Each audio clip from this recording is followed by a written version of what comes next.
When the Alpha King's golden eyes fixed on the trembling Omega servant and declared she would birth his heirs before winter's end, Ember never imagined the ancient prophecy would demand far more than just her body. It would require her to unlock a power that could either save their realm or destroy everything she'd grown to love. But as Shadowland forces gather at their borders and betrayal lurks within the castle walls, will Ember's newfound abilities be enough to protect the children growing within her? Or has she already sealed their doom? The castle bells rang 3 times, which meant someone was about to die. Ember dropped the heavy water bucket she was carrying, her heart jumping like a scared rabbit. Cold water splashed across the stone floor of the servants' hall, but she barely noticed. Those bells only rang when the king ordered an execution, and today felt different somehow, like the air itself was holding its breath. "Move faster, you clumsy girl," Cook Martha snapped, her red face sweating over the massive soup pot. "The visiting lords will be here soon, and if dinner isn't perfect, it'll be our heads on the chopping block." Ember quickly grabbed a mop to clean up the mess. At 19, she had learned that being invisible was the best way to survive in the royal castle. Her silver-streaked hair was always hidden under a worn cap, and her clothes were the same dull brown as all the other servants. Nobody important ever looked at her twice, which was exactly how she liked it. But today something felt wrong. The other servants whispered in corners, their voices too quiet to hear clearly. The guards walked differently, their hands closer to their swords. Even the castle dogs seemed nervous, whimpering and hiding under tables instead of begging for scraps. "Ember!" A sharp voice made her jump. Lady Catherine, the head of household, stood in the doorway with her usual sour expression. "You're to serve wine in the great hall tonight. The good cups, not the everyday ones." Ember's stomach dropped. Serving wine meant being seen by important people, and being seen was dangerous for someone like her. But Lady Catherine, surely someone else. "Don't argue with me, girl. Lord Blackwood specifically asked for you." Lady Catherine's eyes narrowed, though I can't imagine why anyone would notice a mouse like you. As evening fell, Ember found herself standing outside the great hall's massive doors, her hands shaking as she held a silver tray. Through the thick wood, she could hear deep voices talking about serious things, wars, alliances, and words she didn't understand. The doors opened with a loud creak, and suddenly she was inside the most beautiful room she had ever seen. Tall windows showed the darkening sky, and hundreds of candles made everything glow like gold. Long tables were filled with the most powerful men in the kingdom, their rich clothes and confident voices making her feel even smaller. But it was the man at the high table who made her forget how to breathe. King Kale sat on a throne that looked like it was carved from a single piece of black stone. His dark hair caught the candlelight, and his golden eyes seemed to see everything at once. He was younger than she expected, maybe 25, but he carried himself like someone much older. When he moved, everyone else paid attention without him saying a word. "Ah, the wine," said Lord Blackwood, a fat man with cold eyes who always made Ember's skin crawl. "Pour for His Majesty first, girl, and try not to spill." Ember approached the high table on legs that felt like water. The king watched her every step, his golden eyes never blinking. She had never been this close to him before, and she could smell something wild and dangerous, like the forest after a storm. Her hands trembled as she lifted the wine bottle. The liquid was dark red, almost black in the candlelight, and it seemed to take forever to fill his cup. She could feel him studying her face, as if he was trying to solve a puzzle. "What's your name?" His voice was deep and quiet, meant only for her ears. "Ember, Your Majesty." She kept her eyes down, staring at the intricate patterns carved into the table. "Look at me." It wasn't a request.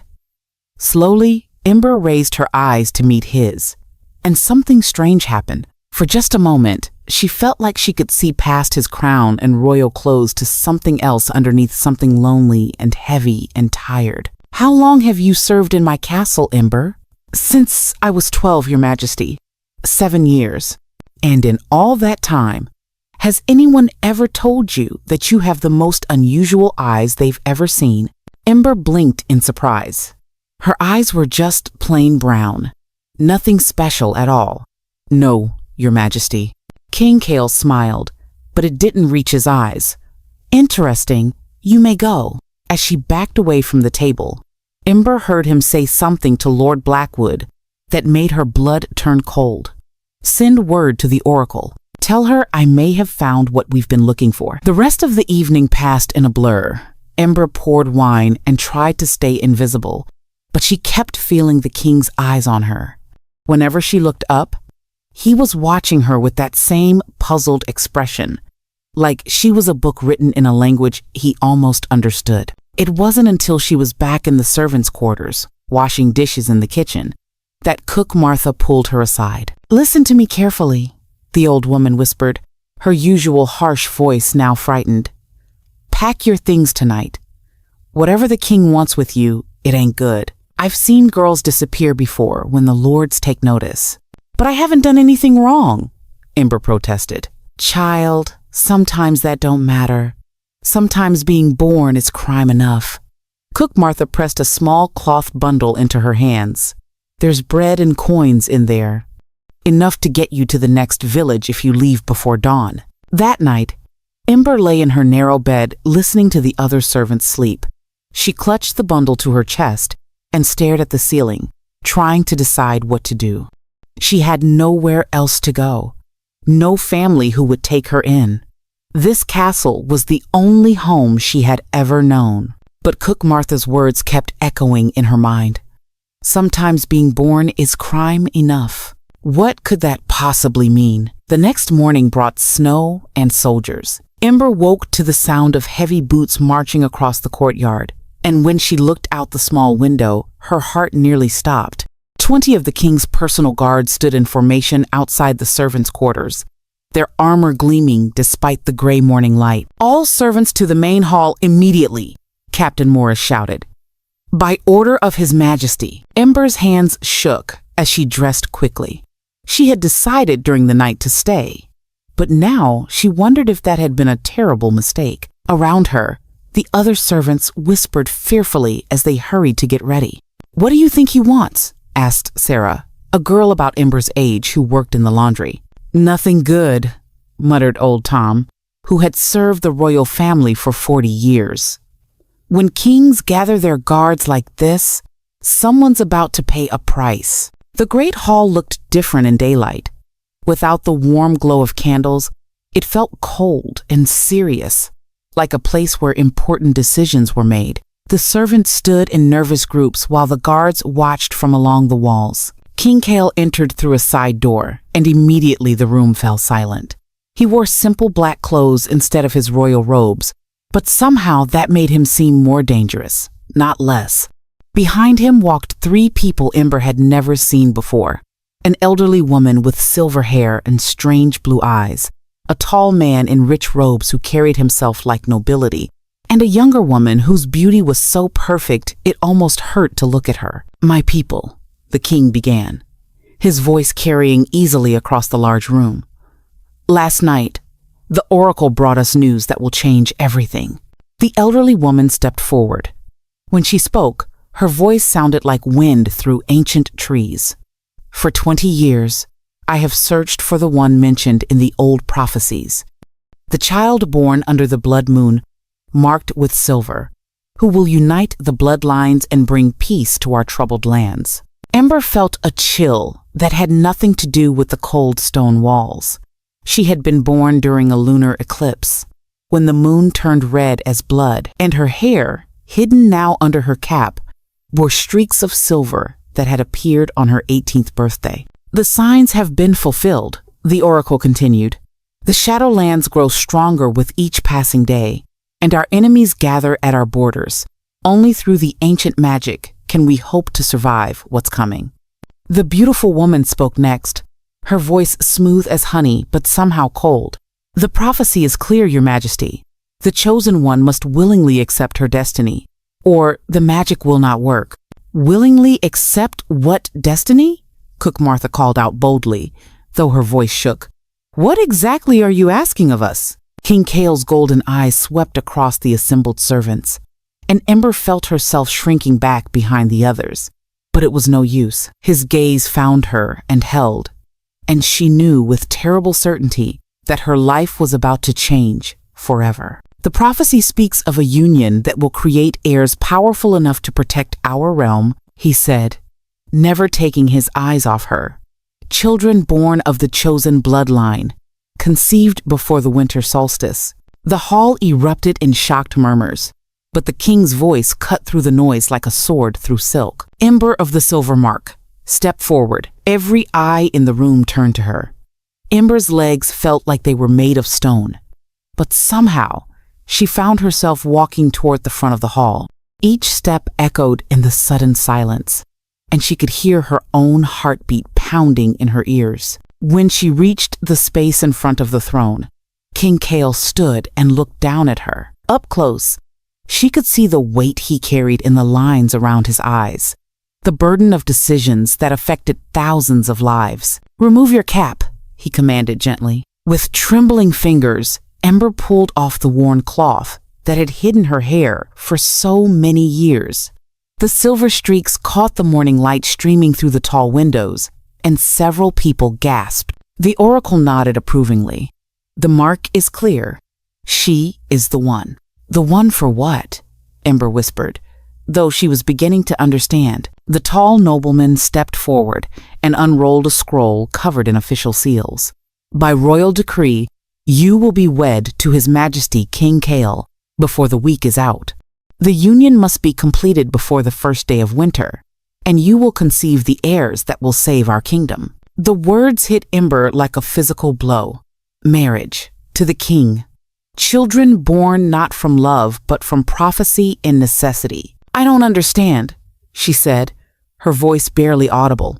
I'm nobody. I'm just a servant. You are the key to our survival, King Kale said. And for a moment his formal mask slipped, showing something almost like regret. I know this is not the life you would choose for yourself, if there was any other way. But there isn't, the beautiful woman interrupted sharply. The Shadowlands will not wait for us to find a more convenient solution. Every day we delay, more of our people die. Ember looked around the hall at faces she had known for 7 years. Some looked sympathetic, others frightened, but all of them were watching her as if she held their fate in her hands. What if I say no? She asked. The oracle's blue eyes seemed to look right through her. Then by spring, there will be no kingdom left to save. The darkness will consume everything, and everyone you have ever cared about will be dead. The silence stretched until it felt like it might break. Ember thought about cook Martha, who had protected her like a daughter, about Sarah and the other servants who had become her family, about all the innocent people in the villages beyond the castle walls who had no idea their lives hung in the balance. If I agree, she said slowly, what happens to me? Do I get to remain myself? Or do I just become a tool for making royal babies? King Kale's expression softened slightly. You would be queen. My equal in all things except combat. Your children would be heirs to the throne, raised with love and respect. And I. He paused, seeming to choose his words carefully. I would do everything in my power to make sure you are happy. That's not the same as love, Ember said quietly. No, he agreed, his honesty surprising her. It's not. But perhaps, in time. He didn't finish the sentence, but something in his eyes made her think he hoped for the same impossible thing she did. The oracle cleared her throat impatiently. The choice must be made now. The ceremony preparations will take days, and we cannot afford delays. Ember closed her eyes and tried to imagine running away, leaving all of this behind. But where would she go? And how could she live with herself, knowing that her cowardice had doomed everyone she cared about? When she opened her eyes again, she looked directly at King Kale. If I do this, I want your word that the people in this room, all the servants who have been my family, will be protected and honored. They don't become your enemies just because you're taking me away from them. You have my word, he said immediately. "And I want to know the truth. Not just the parts that make this easier to accept, but everything. What the prophecy really says, what's really happening with the Shadowlands, and what you're not telling me about what this marriage will cost us both." The king glanced at the oracle, who nodded reluctantly. "Very well," he agreed. "But some truths are heavier than others. Are you certain you want to carry that weight?" Ember straightened her shoulders and lifted her chin, feeling something new and strong growing inside her chest. "I've been carrying the weight of being nobody my whole life. I think I can handle the weight of being somebody who matters." King Kael smiled then, the first real smile she had seen from him, and it transformed his entire face. "Then welcome to your new life, future Queen Ember. I hope you're ready for everything that comes with it." But as the nobles began making plans and the servants were dismissed to spread the news, Ember caught a look that passed between the oracle and the beautiful woman, a look that suggested there were still secrets being kept. What weren't they telling her about what this prophecy would really demand? Ember's hands shook as she stared at the golden dress hanging in her new room. Just yesterday, she had been carrying food trays. Now servants bowed when they saw her.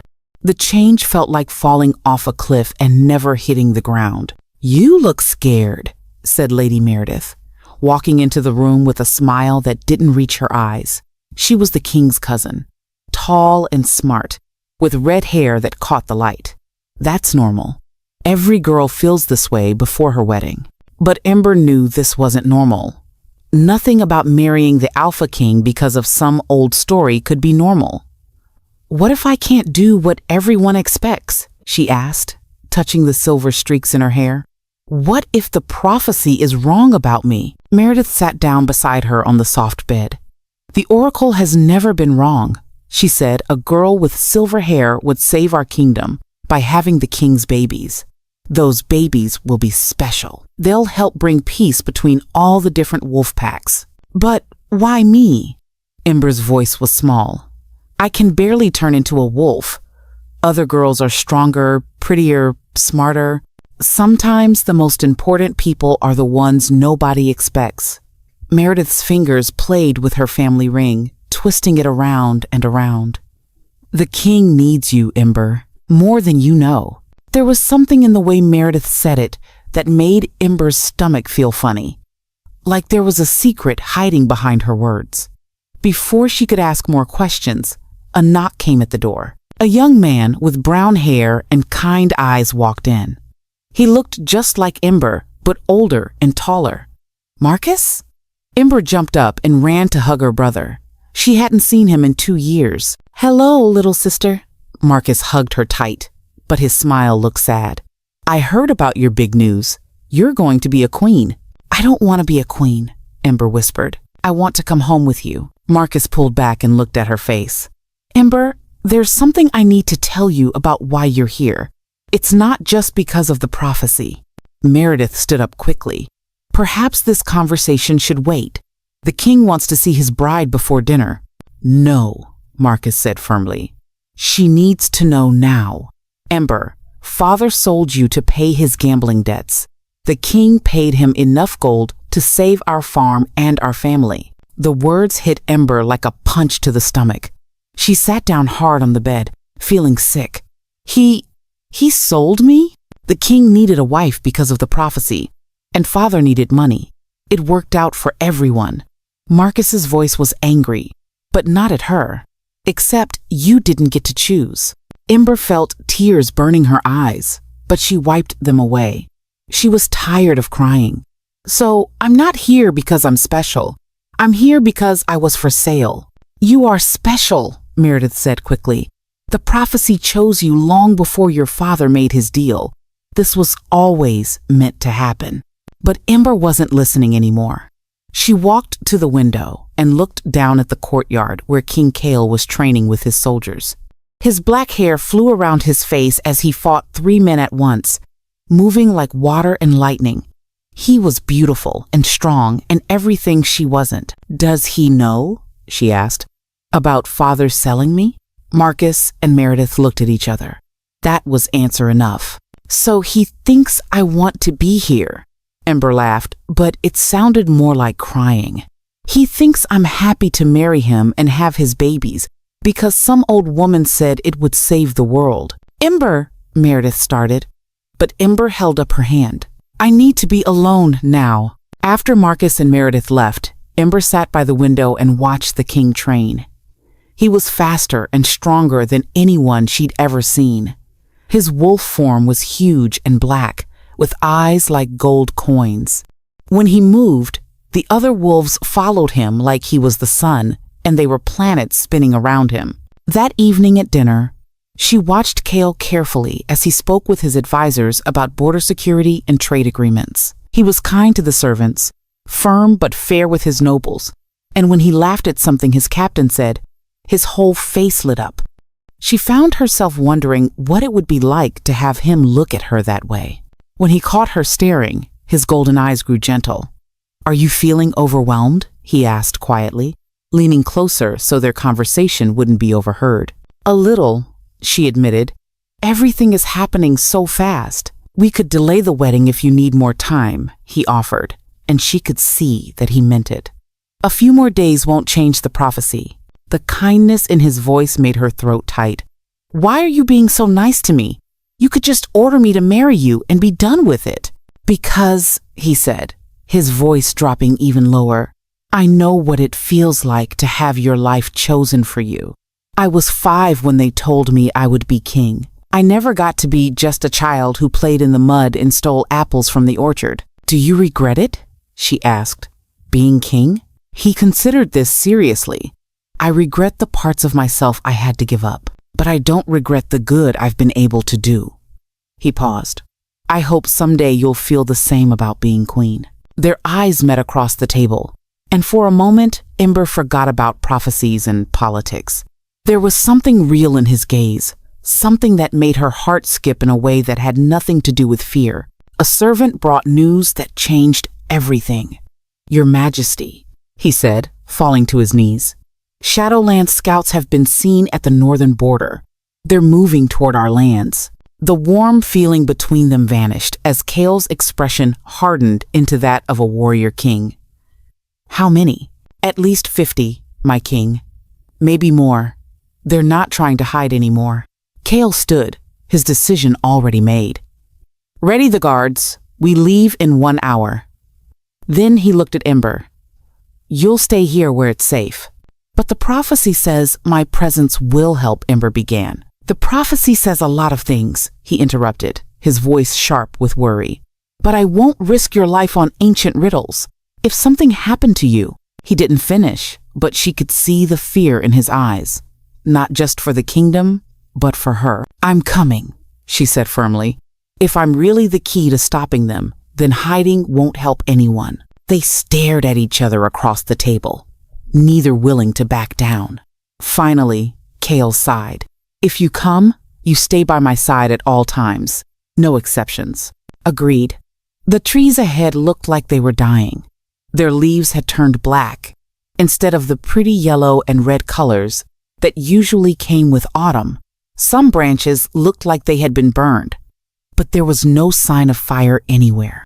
Stop here, King Kale said, holding up his hand. Everyone pulled their horses to a stop. Something's not right. Ember shivered, but not from the cold. Her wolf was pacing inside her mind, whimpering like a scared puppy.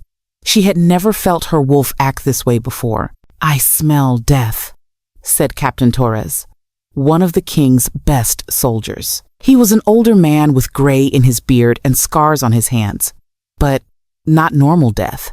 This smells wrong. King Kale got down from his horse and walked to the edge of the dead trees. Ember, come here. She didn't want to get closer to whatever was making her wolf so scared, but everyone was watching her. She climbed down from her horse, her legs wobbly from the long ride. When she reached the king's side, he pointed into the dark forest. What do you see? Ember stared into the shadows between the sick trees. At first, she saw nothing.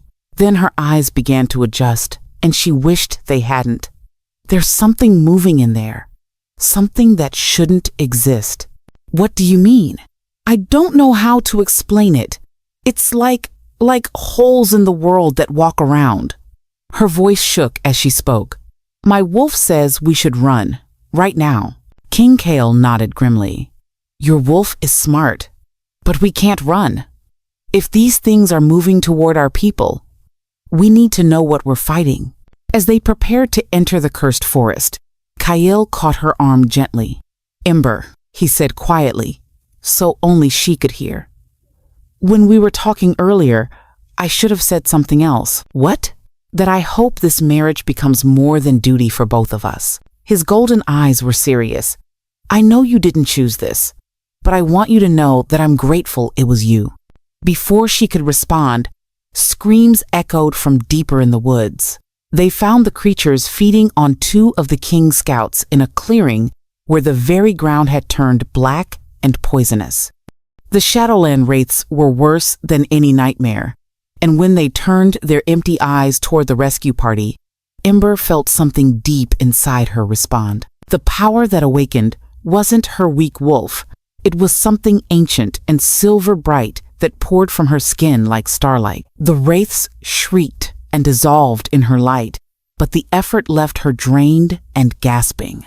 That was incredible, Kale breathed, pulling her against his chest as she swayed on her feet. But how did you know you could do that? I didn't, she admitted. I just knew I couldn't watch them hurt anyone else. As they rode back to the castle with the wounded scouts, Kale kept glancing at her with wonder and something deeper. The prophecy was right about your power, he said, but it doesn't say anything about what that power costs you. Everything has a price, Ember replied softly. I'm still learning what mine will be. That night, as they sat by the fire in his private chambers sharing a simple meal, she found herself studying his face in the flickering light. Can I ask you something? Anything. When you look at me, what do you see? The prophecy child, or just me? He set down his wine cup and turned to face her fully. I see a woman who was brave enough to walk into cursed forest to save strangers. I see someone who puts others before herself, even when she's terrified. I see silver in your hair that catches the light like captured moonbeams, and eyes that are far from plain brown. They're the color of rich earth in autumn leaves. Her breath caught at the warmth in his voice. Kyle, I see the woman I'm falling in love with, he said simply. Prophecy or no prophecy. The words hung between them like a bridge she could choose to cross or not. When she reached for his hand, his fingers closed around hers with careful strength. I'm scared, she whispered. Of me? Of wanting this. Of letting myself hope for something real when everything feels like it's happening because of ancient magic. Then let me prove it's not just magic, he said, lifting her hand to press a gentle kiss to her palm. Let me show you what it could be like between us. When he kissed her, soft and questioning, she tasted hope and possibility, and the beginning of something that might grow into love. 3 weeks later, Ember woke with morning sickness and the absolute certainty that everything had changed. Not just the pregnancy, though, that was momentous enough, but the way Kale looked at her now, the way he touched her face like she was precious, the way he'd started asking her opinion on kingdom matters. The healer confirmed it, she told him over breakfast, watching his face carefully. Twins. His fork clattered to his plate, and for a moment she saw the young man he might have been if he hadn't been born to wear a crown. Twins, he repeated wonderfully. 2 little ones. Are you happy? She asked, suddenly uncertain. Instead of answering with words, he stood and crossed to her chair, pulling her up into his arms and spinning her around until she laughed. Happy doesn't begin to cover it, he said, setting her down gently. Ember, you've given me everything I never knew I wanted. But their joy was shadowed by growing concerns. The servants who had fled were spreading rumors in the villages about dark magic in the castle. 3 more Shadowland incursions had been reported along the borders, each one closer to populated areas. And Ember's power seemed to grow stronger every day, sometimes manifesting when she didn't intend it to. The babies are affecting your abilities, Master Aldrich, the royal healer, explained during one of their consultations. Magical pregnancies often amplify existing powers, but in your case, it's creating abilities that shouldn't exist. What do you mean? Kale asked, his arm tightening protectively around Ember's shoulders. Yesterday, when Lady Ember was upset about the servant gossip, every plant in the greenhouse bloomed out of season. That's not battle magic like we saw with the wraiths, that's creation magic. Life magic. The healer's expression grew troubled. That kind of power is mentioned in only the oldest texts, and always as something that came with great cost. Ember placed both hands on her still small belly. What kind of cost? The old stories speak of women who could channel life force itself, but using such power required sacrifice.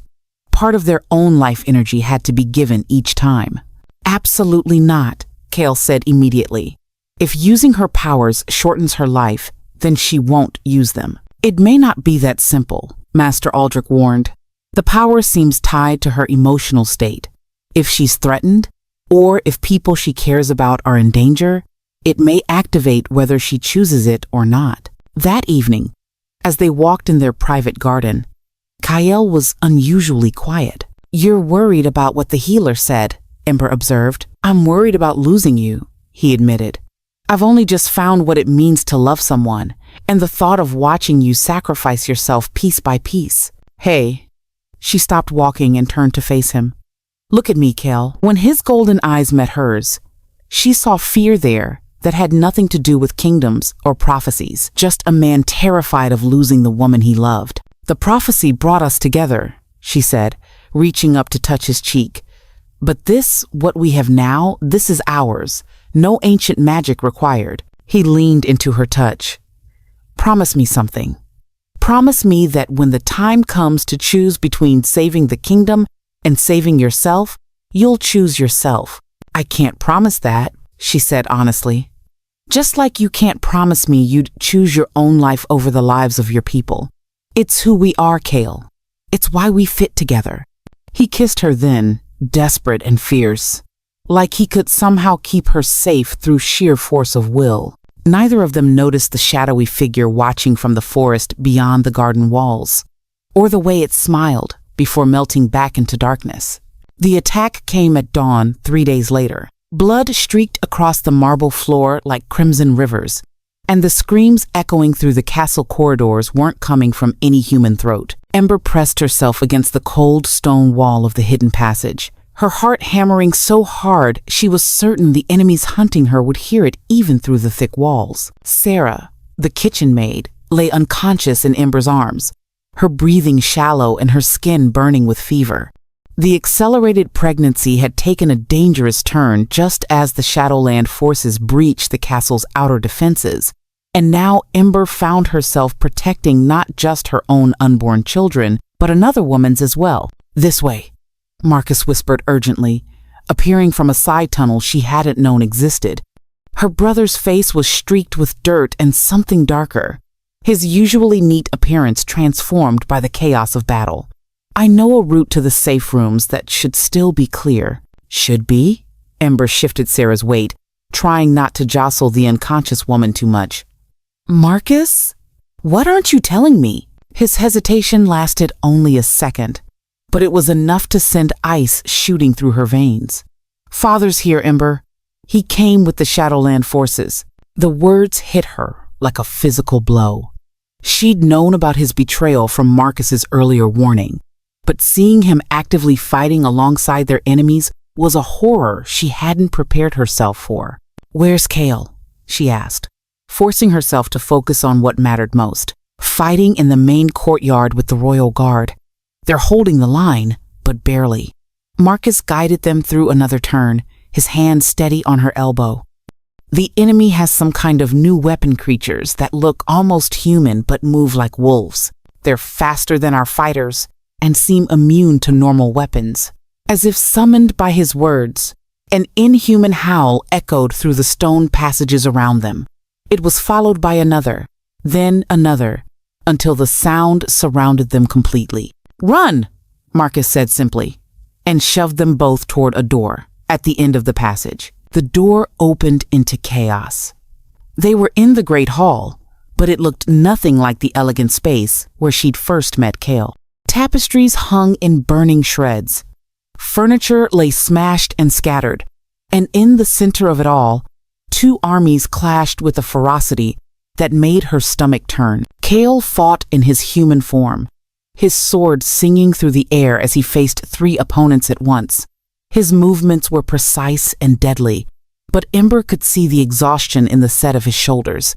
He'd been fighting for hours, and even the strongest alpha had limits. The binding chamber, Sarah whispered suddenly, her eyes fluttering open. The healer said, if something goes wrong with the pregnancy, the old magic in the binding chamber might help. Ember looked around desperately. The binding chamber was where royal weddings took place, blessed with centuries of magic that was supposed to protect sacred unions. If Sarah was right, it might be the safest place in the castle for both their unborn children. Marcus, can you get us there? Not through this. He gestured at the battle raging between them and the corridor they needed. We'd have to go around, through the old servant passages. It'll take twice as long. Another scream cut through the air.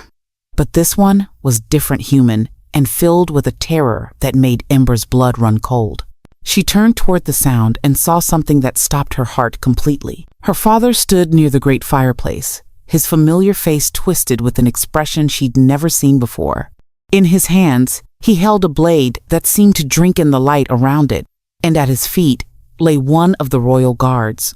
A young man Ember recognized from the kitchen, someone who'd always been kind to the servants. The prophecy dies tonight, her father called out, his voice carrying easily across the chaos. No child of darkness will bring forth the realm's salvation. He was looking directly at her. Kale heard the words and spun around, his golden eyes finding hers across the battlefield. For just a moment, time seemed frozen as their gazes met. Then her father raised his dark blade and started moving toward her with purpose that made her wolf scramble to the surface in panic. I can't shift, Sarah gasped, clutching at her swollen belly. The pregnancy, it's blocking my wolf. I can't protect myself. Ember made a decision that would haunt her dreams for years to come. She gently lowered Sarah behind an overturned table, positioning her as safely as possible in the midst of the chaos. Stay hidden, she whispered. No matter what happens, protect your baby. Then she stepped out into the open, directly into her father's path. You want me? She called out, surprised by how steady her voice sounded. Here I am. The fighting around them began to slow as both sides realized something significant was happening. Kale started fighting his way toward her, but the press of enemies kept him trapped on the other side of the hall. Her father stopped just 10 feet away, close enough that she could see the corruption in his familiar blue eyes. They were no longer entirely his own. My daughter, he said, his voice carrying an otherworldly echo. Do you have any idea how long I've waited for this moment? You're not my father anymore, Ember realized with horrible clarity. The Shadowland King is using you. Your father was weak, greedy, easy to influence. The thing wearing her father's face smiled with too many teeth.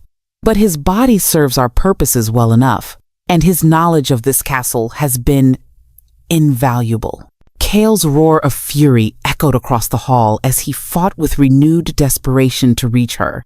But the Shadowland forces seemed to multiply between them. The blade in your hand, Ember said, backing slowly toward the center of the hall. It's not meant to kill me, is it? It's meant to corrupt my children. Clever girl. Yes, one cut and the prophecy becomes ours. Your twins will be born with shadow magic instead of light. They'll grow up to serve darkness instead of fighting it. The possessed father raised the blade, and she could feel its wrongness like ice in her veins. That's not going to happen, she said firmly. No? And how exactly does a weak Omega plan to stop me? Ember smiled, and silver light began to flicker around her fingers. By remembering that I was never weak, I just didn't understand what strength looked like. But instead of attacking, she did something unexpected. She reached out with her power, not toward her father, but toward every person in the hall who was fighting for her kingdom. Light flowed from her to KL, to Marcus, to Captain Torres and his men, strengthening them, healing their wounds, giving them the endurance to continue fighting. The effort was enormous, and she felt her life force dimming with each person she touched. But it was working. Their fighters were pushing back the Shadowland forces, driving them toward the exits. Her father's possessed form snarled, "Stupid girl, you're killing yourself." "Maybe," she gasped, sinking to one knee as the power continued to flow through her. "But I'm saving everyone else." That's when Kale broke through the enemy lines at last. He reached her just as her father lunged with the corruption blade, and his sword met the dark weapon with a sound like breaking thunder. "You will not touch her," Kale growled, his golden eyes blazing with protective fury. The two men fought with inhuman speed and strength, but Ember could see that her father's possessed form was stronger.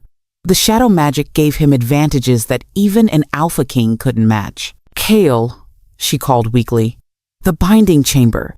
Get me to the binding chamber." He didn't question, just scooped her up while still parrying her father's attacks and ran toward the corridor that led to the sacred room. Marcus and several guards followed, forming a protective barrier around them. The binding chamber was exactly as it had been during their wedding ceremony 3 weeks ago, filled with the warm glow of ancient protective magic. The moment Ember crossed the threshold, she felt the sacred power respond to her presence.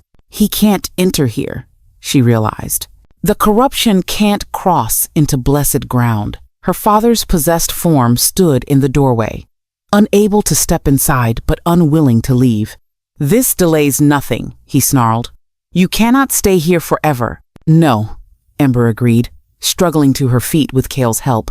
"But I can finish what I started." She placed her hands on the altar where they had spoken their wedding vows, and let her power flow into the ancient stone. Light blazed from the chamber, spreading through the castle's foundation and up through every wall. The Shadowland forces screamed as the cleansing magic touched them, their corrupted forms unable to withstand the purifying force. But the effort was too much. Ember collapsed as her strength finally gave out. "The babies," she whispered to Kale as darkness closed in. "Are they?" "They're fine," Master Aldrich assured her, appearing in the doorway with his healing supplies. "But you need rest.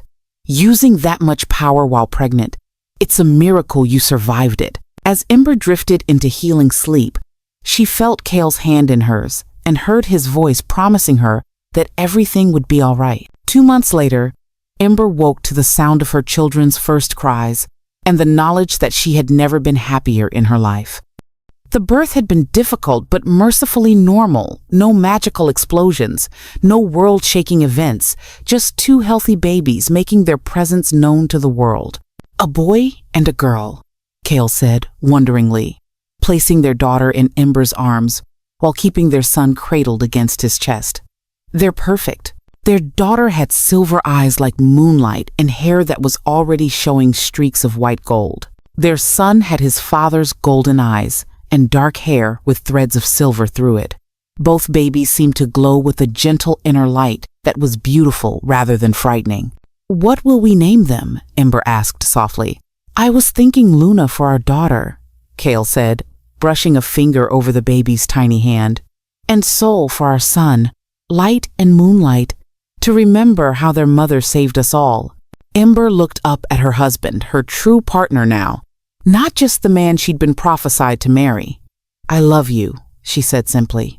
"And I love you," he replied, leaning down to kiss her forehead, both because of the prophecy and in spite of it. Cook Martha appeared in the doorway, tears streaming down her weathered face. "My lady," she said formally, then abandoned protocol entirely. "Oh, my dear girl, they're beautiful." Sarah was with her, carrying her own healthy baby boy, born just a week before the twins with no complications. The accelerated pregnancy had resolved itself once the Shadowland corruption was cleansed from the castle. "The kingdom is celebrating," Marcus reported, entering with several other nobles and servants. "Word has spread that the prophecy children are born, and the people are calling it the dawn of a new age." "What about my father?" Ember asked quietly. Marcus's expression grew somber.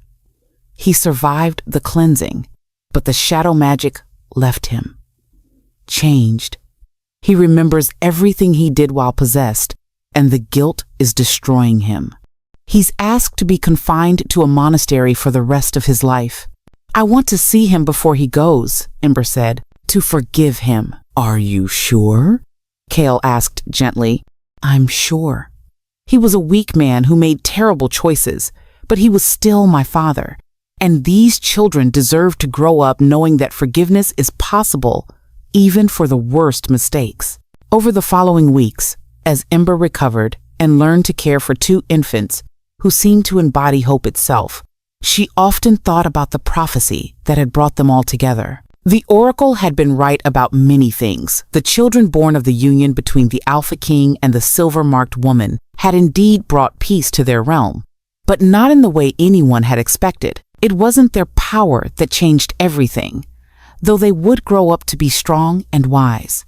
It wasn't their royal blood, though they would rule justly when their time came. It was the love that surrounded their arrival, the love between their parents that had grown from duty into something real and lasting.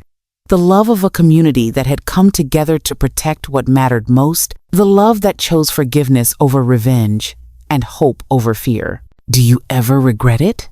Kyle asked one evening as they sat together in the nursery, watching their children sleep. "Giving up your quiet life as a servant?" Ember considered the question seriously. "I regret the pain it caused people I cared about. I regret that my father suffered. But regret this?" She gestured to encompass their family, their home, their life together. "Never. Even though you never got to choose it for yourself? But I did choose it," she said, looking at him with surprise. "Every day since I said yes to the prophecy, I've chosen it again. I chose it when I decided to trust you. I chose it when I used my power to save people instead of hiding from it. I chose it when I decided to forgive my father instead of letting bitterness poison our children's future." Kale reached for her hand, bringing it to his lips for a gentle kiss. "Then we chose well, both of us." Outside their windows, the kingdom slept peacefully under stars that seemed to shine a little brighter than usual, as if celebrating the hope that had been born into their world. The prophecy was complete, but their story was just beginning.